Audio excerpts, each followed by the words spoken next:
Ito ng native chicken. May naglilimlim na isa. Malalaki na. Maganda talaga itong manok para hindi na magminti ng damo.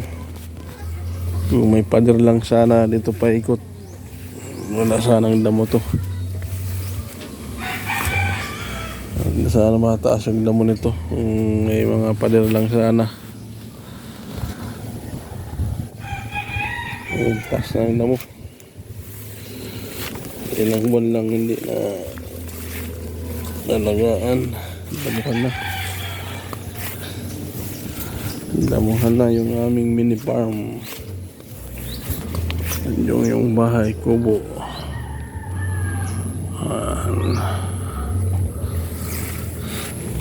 Damuhan na.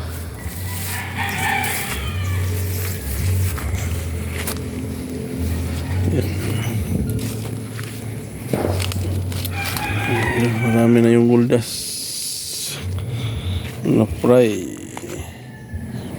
Araw-araw may nanganganak. Kaya marami na yung fry. Malaki na rin yung mangga. Yung santol sinira ng bagyo. Kaya yung farm namin tahimik. Yung nyug marami ng bunga, pwede nang magkupra.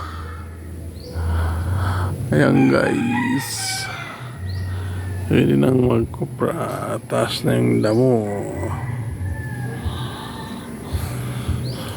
Thank you guys for watching.